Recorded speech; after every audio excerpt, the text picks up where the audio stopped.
guys! Hello! Gagawa kami ng mini vlog ng aking friend from FCI days. Yeah. At the same time, kumare. Yes, kumare, kaibigan, kumpadre, pwede rin kumpadre. Employee. Wow. Na. Hoy, grabe ka. Siyempre, one of my employee, super dedicated na employee. Absent ako ng 2 days, ha? Absent ng 2 days ngayong araw. Yan. Gusto lang natin siya makatsikahan. Kasi addict na daw siya sa work from home. At aalamin natin sa kanya paano siya nag-transition from a corporate employee. Ngayon, isa na po siyang work from home. At isa sa one of my dedicated na mga employee na super, pag nag-message ako sa kanya, sasabihin ko sa kanya, Ma'am, may urgent tayo. Kaya, Ma'am, kailangan mong pumasok ng maaga. Ayun, as much as she can able to do, ginagawa naman niya, pumapasok siya ng maaga. Ayan. Before anything else, Ma'am Jeannie, magpakilala ka muna. Ilang taon ka na at taga saan ka? I'm Jenny Bakiran. Meron pa sa I'm Jenny camera. Bakiran. 54 years pa lang. Kasi Wow. kung ako nag-birthday, so 54 years old. Until now, still working and still happy. Wow. Happy. Gusto ko yung happy. Ayan. So, sige, bago ka naging work from home, ano yung previous history mo? Previous history.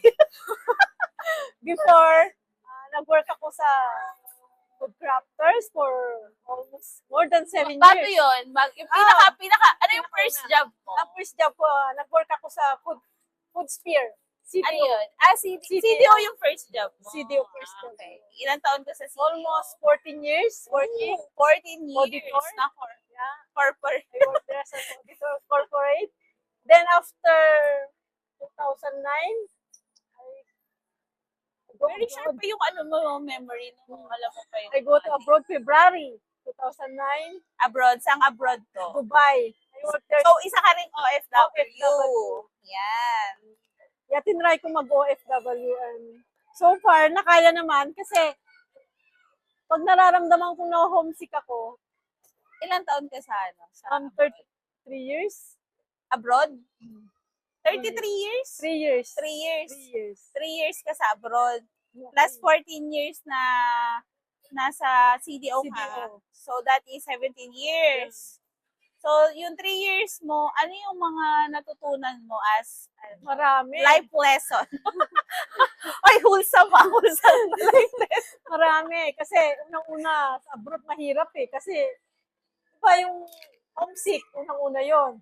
So, ang ginagawa ko pag na-homesick ako, mostly, meron naman kasing church sa Dubai na para sa Katoliko. So, I go there to pray, of course. At saka, at the same time, didiretso ako ng mall.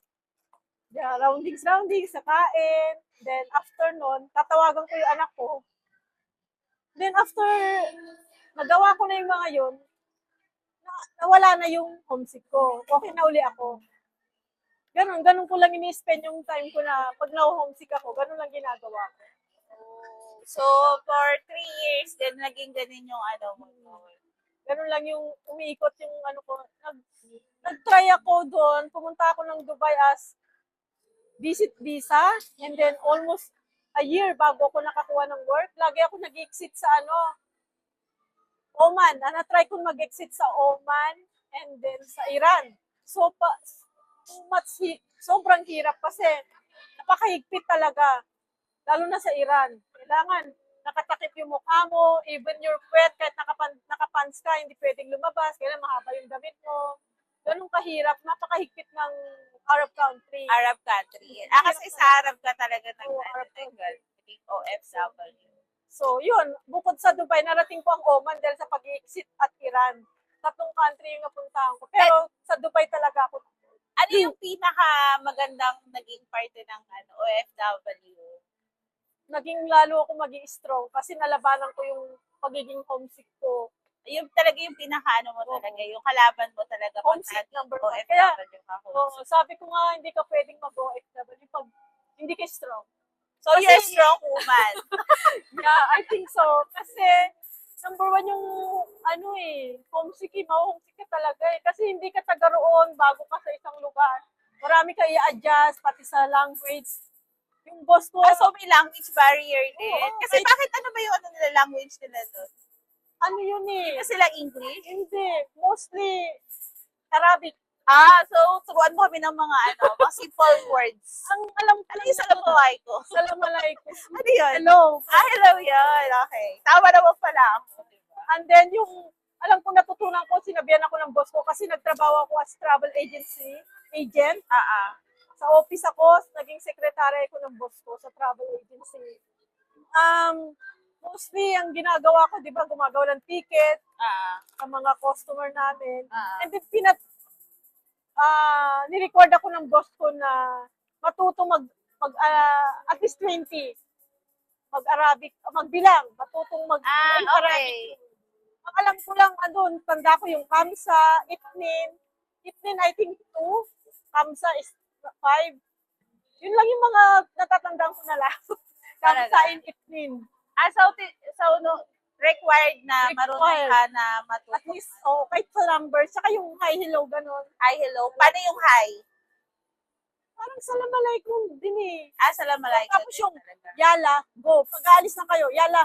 Yala, go. Alis na tayo, go. Yala. Yala. yun lang yung mga simple kasi more on English ako eh. Yun ang ko. Pero pinipilit ko kahit pa paano makaintindi. Kamusta naman yung nila, work ethics nila, paano sila magtrabaho, paano? Okay naman, pero mas iba pa rin yung trabaho sa Pilipinas kasi doon mamit mo lang yung parang pinapagawa sa'yo, tapos na. Okay na sila doon. Okay na sila. Done for the day. Oo, parang hindi sila ganun. Dito kailangan yung report, yung kahit abutin ka na madaling araw, kung may deadline, tapusin Saan mo. nyo kakabutin ng madaling araw? Sabihin mo, saan yan? Ganon siya ka-different. Kasi doon, as long as nagawa mo yung pinapagawa sa'yo, Okay ka okay na ka for na the doon. day. Hindi na kailangan mag-extend, mag-overtime, or what. So, Depende na lang. sa pag-Arab countries pala, Oo, particular sila with your time? Oo, ganon sila So, kami. pag naging, pag natapos mo na yung work mo, Oo. done ko na for the day. Hindi sila ganun kahigpit. As long as yung pinapagawa nila nagawa mo ng maayos, okay na yon. Hindi mo na kailangan mag-extend or whatever, okay na. Ganun siya kasimple. Sa Arab is, maaga ka umuwi. Nagkaroon pa nga ako, kasi ang dati kong time doon, shift pare, 8 to 12, then 3 to 7. Okay, nandun na So, tayo sa pinakamasayang part, tapos nandun na tayo sa work ethics. Ano naman yung yung naging struggles mo and challenges nung naging OFW ka for 3 years? Siyempre, Bukod sa pagiging homesick, may nakaaway ka ba? marami ko naging kaibigang Pilipino. Kala ko kami na naging kaaway. Alam mo naman, friendly. Tapos kahit pa paano, to be honest, nagkaroon din naman ako ng boyfriend. Hindi naman ako naglilihim doon, totoo naman yun. Pero, siguro hanggang doon lang. So, hindi kayo nag-prosper. Hindi. So, hindi kayo sinadhana Hindi kami kumbaga. pinadhan. So, ano yung reason bakit bumalik ka Siguro- rito sa Pilipinas? Siguro tapos na yung ko, parang hindi ko na kailangan mag-abroad. Parang time to, alagaan ko naman yung anak ko, attend sa pag-aaral niya. Ayun nga pala, kamusta yun? Kasi di ba OFW ka for 3 years. Sino nag-alaga sa Yung mother-in-law ko, sometimes yung mother ko pumupunta doon, tinitignan. Ganon sila, nagpapalitan silang alagaan yung anak ko. Kasi nga, nasa abroad ako. Ayun. Tapos, umuwi na ako, second year high school na yung anak ko, that time. Ako na nag-aalaga sa kanya, nag-prepare ng baon niya, mamamlan siya ng damit niya. Ako na nag-asikaso that time. Kasi hindi na ako bumalik ng abroad. Tapos after 2 years na pag-aalaga sa kanya, inassume ko na magtrabaho uli Ah, dito sa Pilipinas. At yun, luckily, ah, napasok ako sa food crafters. doon tayo nakita na. Doon kami nagkita, doon kami naging close. Oo. Lahat na din. Naging happy naman ako kasi marami rin ako natutunan doon. Marami naging kaibigan. Masaya. Di, tsaka natatandaan kita kasi lagi mo ako binibigyan ng palabok.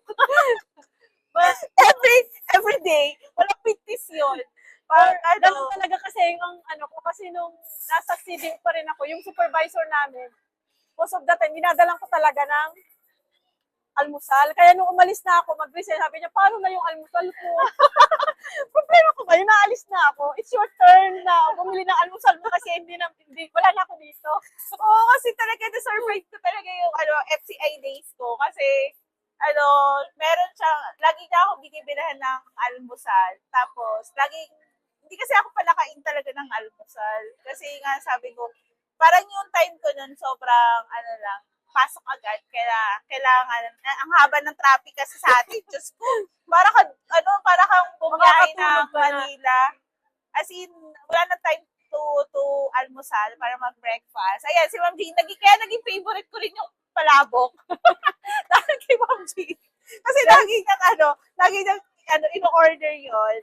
Kaya yun yung isa sa mga happy days. Tapos lagi lang kami, sa kape. Ma'am Jean, mag-break time na tayo. Lagi ko siya sinasabi ko, Ma'am, na tayo, break time na tayo. Kasi yung mga time na yun, lang. kaya lang, kailangan talagang dumating yung time na magpaalam ka kahit mahal mo yung company kasi kailangan mong siguro move on or what. Hindi ko alam kung anong right Ilan taon term. na ikaw sa food crafters? Ako 7 eh. 7 years and 4 months. To Wow. be exact. Well, oh my God. 11 days. Baka may hours pa yan. Tandang-tanda eh. Talaga? Ako hindi ko na matandaan.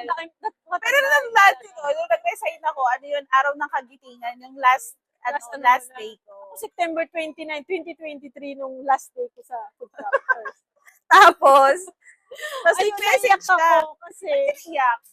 siyempre mamimiss ko yung company, mamimiss ko yung mga friends ko. Oo, mga kasi doon ka ka-office nag-celebrate ng 50th birthday mo. 50th birthday yung bonggang birthday niya. As in, Surprise pinasara ako. namin yung FC. Ang saya. Hindi na kasi alam yon. Tapos namin, parang kinakuntsaba ako ni Josh. Oo. Tapos, ginawa namin siya ng mga video. As in, 50th birthday niya talaga. As in, bonggang-bongga yung birthday niya. Another milestone. Wow, another milestone. 50 na. Wala, 10 years na lang that time, magsi-senior na. Ano yung pinakamasayang parte? Or ano yung mga life lesson na natutunan mo as a corporate employee mo? Kailangan lagi determination sa trabaho, mahal mo yung trabaho mo, tsaka yung, kailangan ma-meet mo talaga yung deadline, yun ang pinaka-importante. Kailangan pag sinabing isubmit mo yung report, hard luck. Kailangan gawin mo ang lahat para masubmit mo, para walang maging problema. Yun, tapos Ano yung nakakatawa ka, naaalala mo sa FTI? nakakatuwa, parang wala na. Wala ka nakakatuwag naiisip? Ako gusto ko yung pag pumapasok tayo, tapos maulan. Kasi sinususpend yung natin, yung pasok natin. Ako naman lagi, inaabangan ko yung holiday. Lagi kong Oo, siya siya yung taga-remind. taga-remind ko yung holiday sa ganito. Lalo pag month of August, birth month ko. Laging, siguro Sunod-sunod yung oo, laging may holiday, 4 siguro, ganon. Kaya, tuwan-tuwa ako tuwan-tuwa ako kasi nasa 4 hanggang 5 araw yung holiday sa August. Sa Bulacan, kaya tuwan-tuwa ako. Ayun, lagi kong minomonitor yun ako at sinasabihan ko sila, holiday sa ganyang date. Tuwan-tuwa naman siya. Ninoy Aquino ha, tapos ganyan. National Heroes Day. Ganun. Siya yung namin, Bulacan Day. Taga-remind ng mga holidays. So, alam namin, updated kami sa lahat ng mga holidays. O yan na, napag-usapan na natin yung past mo, yung corporate mo. Ngayon, na transition as work from home, ano yung mga na-enjoy mo naman sa Sa pag-transition? pagiging work from home, na-enjoy ko syempre, nasa bahay lang ako, hindi na ako nagbiyahe. Hindi na ako nakikipila sa pagsakay ng jeep, kapag gising ng super aga para mag-prepare pagpasok sa opisina. Um, Nasa bahay lang ako, kahit kagigising ko lang, maghilamos lang ako. Pagkapi lang, pwede na ako mag-start magtrabaho. Parang ganon. Eh, hindi ko talaga kasi, nasa bahay lang, hindi na ako nahihirapan. Oh, true. Nahihirapan pwede kong mag-out muna, magluluto. Ako parang ganon. Oo, Hindi diba? mo- hindi mo May side quest. hindi mo magagawa yun sa office na, teka lang out Teka lang, muna out ako." muna ako, magluluto lang ako. May dalang kaldero. Hindi pwede yun. Pero magagawa mo yun pag work from home ka. Kasi nasa bahay ka lang naman. Pwede Pero ano kang ka na, 50, going 55. Hindi ka na nga nag-start. 2 years ago na ba yung start mo sa akin? Oo, sa December, 2 years na ako. Oo, di ba? 2024. Ibig sabihin, 53 yun. Oo, 53 na ako no. Kasi marami mga nagtatanong sa atin na mga 53 years old, tapos tinatanong nila, pwede pa daw ba silang mag Oo, hanggat kaya pang magtrabaho. May senior ka pa nga eh. Pwede pa. As long as gusto mo yung ginagawa mo. Eh, ikaw kasi ang dami mo Masaya ka. na-touch in na area kasi dati kang OFW, tapos 53 years old ka na. Oo, Kahit gusto ko pa rin. Siguro hanggat kaya ko kahit 60 na ako, kaya ko pa magtrabaho. Magtrabaho pa rin ako. Diyos ko, ito yung sinasabi namin na addict na talaga siya sa pagiging work from home. Kasi ang dami kasi talagang convenience ng pagiging work from home. Pero bago yung mga convenience na yun, ano yung mga naging struggles mo before? Nahihirapan ka bang mag-transition from Nung una, work from home, from corporate to work from nung una ako parang naninibago. Kasi syempre, ay, hindi na ako gigising ng Hindi na ako gigising. Kasi mostly 5 Ano oras ka natin nagigising? 5:30 yan. Gising Kasi ka na kailangan dapat. before 7 o 6:30 makaalis na ako ng bahay. Kasi, Traffic. traffic. Inaanuhan ko yung traffic na allowance. Kaya Kailangan alam, 7, pati yung traffic sa amin, binabudgetan na namin. Ina-estimate namin. kailangan may 1 hour kang allowance. Kahit 30 minutes lang yung biyahe. Kailangan at least 1.5 or more than 1 hour. Kailangan bumiyahe ko na. Kasi, Sabi yung kinakain ng traffic sa amin. pero kung walang traffic, kaya lang ng 20 to 25 minutes yung biyahe. Ganun kaano siya. So yun, inaagahan kasi mahirap mamimuhan dahil sa late. Kaya pinapantayan namin yun. Bakit ba ako doon? Ako namimuhan kahit ano, kaya alagang-alaga ko ng wag malate. Kasi nga, siyempre, Tapos, nandiyan pa yung pagkababa mo ng jeep. Kailangan tumakbo agad. tumatakbo may allowance kaming 8 minutes, tumatakbo ko. Ano ko, 8:06 na, 2 minutes na lang, takbo. Ganun siya kahirap. Samantalang sa work from home, hawak mo yung oras mo. Sa So, time nasa iyo na lang kung Oo. kailan i-allocate. Oo, allocate kung hindi ka na busy or convenient na yung time mo, pwede ka nang mag-work from home, mag-in or Ano oras ka nag-i-in? mostly, pag naaga ako ng gising, mga 9, nag-in ako. Pero pag tinanghali ng gising, tapos magluluto ako, mostly 12:30, 1, ganun. Pero inaabot naman ako ng 10 or 11 p.m. So, sobrang dedicated niya sa Kasi trabaho. binabawi ko yung, halimbawa, nakapag-in ako 1 p.m. na, mga 10 or 11 p.m. na ako mag-out. Kailangan tapusin ko yung work. Pero pag wala naman na, hindi na ako kailangan umabot ng 10, kahit 9 or 8. Kahit 1 na ako nag-in, kung natapos ko naman na yung trabaho ng 8 p.m. or 9 p.m., mag-out na ako. Ganun. Pero Oo. kung kailangan tapusin, kahit umabot ako ng 11 p.m., okay lang kasi kailangan matapos yung work. Tapos si Ma'am Jenny din kasi pag sinabihan ko siya, Ma'am, kailangan siyang tapusin. As in, pag kunyari may mga naglilib ako na mga tao, siya yung mini-message ko kagad kasi madaling kausap si Ma'am Jenny. Hanggat alam niya yung ginagawa na talaga yun sa mga tao. Sa una, may Ano hirap na-enjoy mo? kasi noon parang nahihirapan ako. Pero nung nakuha ko na, parang Sa ka nahihirapan? baka magkamali ako. Kaya dino-double check ko yung name. Ano ka na, natatakot ka na magkamali? Ayoko magkamali ang Bakit? Kasi ayoko nung ginawa mo mali. Parang hindi ko Ginawa mo? Wala naman sumisita sa iyo. Sinisita mo yung sarili mo. Oo, mali. Sabi ko, babalikan ko nga yun, hindi ako sure.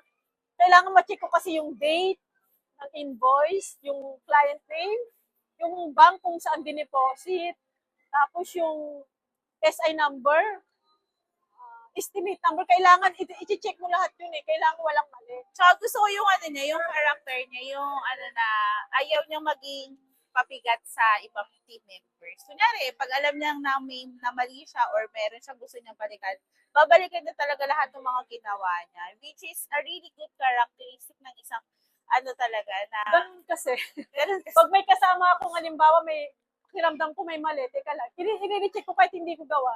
Tapos, gagawin ko na lang, kung konti lang. Pero pag marami, i-call ko yung attention ng gumawa na next time, Oo. inayos mo ngayon, next time, ayusin mo na yung work mo. Kasi hindi tayo pwedeng magkamali o mamali kasi gawa ng mali ng isa, mali nating lahat. Dami-dami ito eh. Kasi, kumbaga, trabaho natin eh. Kumbaga, magkakakampi. Kailangan tama lahat ng gagawin Yes, natin. true. So, kailangan, kung may mali ang isa, kailangan i-call yung attention, ayusin. Ganun. Yun Yan yung, ano yan ko. din yung isa sa mga characteristic na that I really love about Ma'am G. Kasi sobrang ano siya, honest talaga siya.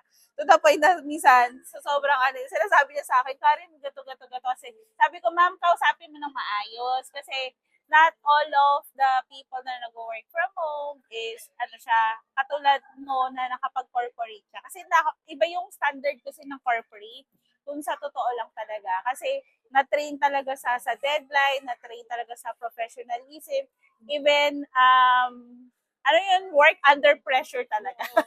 Saka yung, kailangan yung productivity. Yes. Kailangan Yes, ma-feel mo sa sarili mo na today, productive ako kasi marami akong nagawa, marami akong natapos. Pero Yes. pag yung parang konti lang nagawa mo, parang teka lang, hindi maganda yung araw. Kasi konti lang nagawa ko, hindi ako productive today. Parang ganon.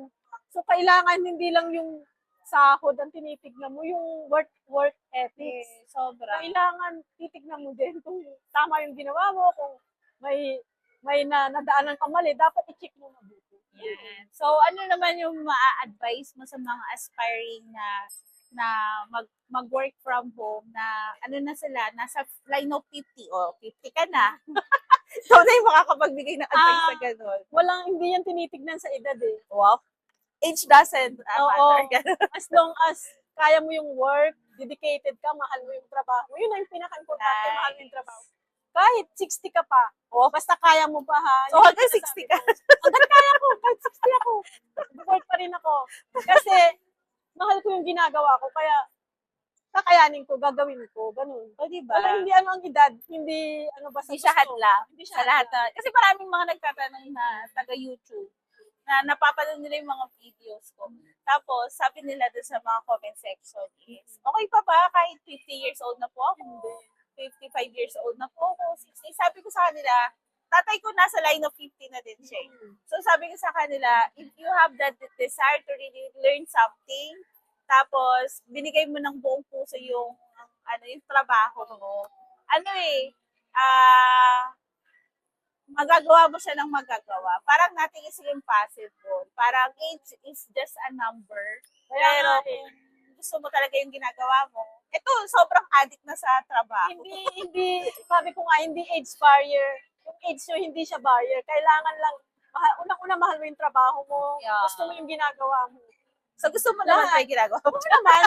Hindi ka naman napipilitan, hindi naman Hindi ako napipilitan. Kasi noon hanggang ngayon, for more than 20 years, nagtatrabaho ako. Mahal ko yung ilang trabaho taon na yun. So, kung kanina, 14, Tapos 3. 3, 17, Plus 7, 24. 21, 24. Ay, 24, Tapos ngayon, 24, tapos ngayon work from home ako. Grabe, Magto 2 years na ako. 2 years na siya sa akin. So, 26 years ka na nagtatrabaho. Hindi ka pa ba napapagod? Hindi pa. Ayaw mo pa bang mag-vacation? Hindi. Hindi. Hanggat kaya ko. Kasi part na ng buhay ko yung pagtatrabaho eh. Siguro second na lang yung salary. Gusto ko yung trabaho talaga. Yes. Parang hindi kumpleto yung araw ko pag hindi ako nag-work. Tulad ngayon, hindi ako nag-work. Hindi kompleto araw Hindi mo. kumpleto ang araw. Pero pinipilit kong kumpletuhin. Kasi hindi ako Yes.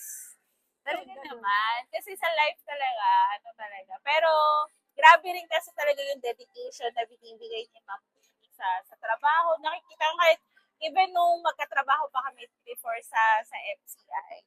FCI is a manufacturing company sa Main Marilao.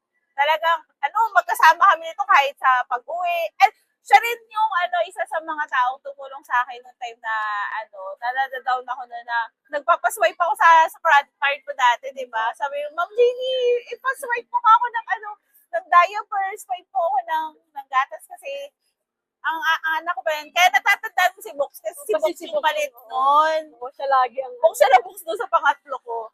Sabi, yun siya talaga yung matatakbuhan ko doon. Tapos sasabi ko, Ma'am Jeannie, na lang sa sahod. Tapos, may strategy kami nga.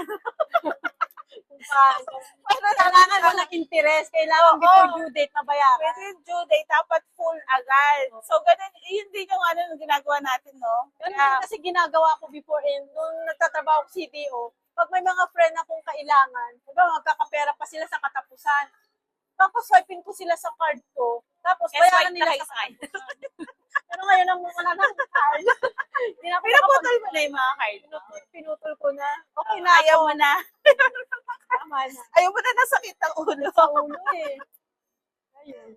Kaya yun yung masayang ng work from home. Hopefully, lahat ng mga nakakapanood ko rito na mga nasa 50 years old, it's never too late po talaga na makapag-start po kayo ng work from home. Kahit yung edad nyo po ay hindi. Kahit yung iba kong mga student, yung mga OFW, there always a way for you to start your work from home. Kailangan lang talaga ng yung desire talaga, number one, di ba, ma'am?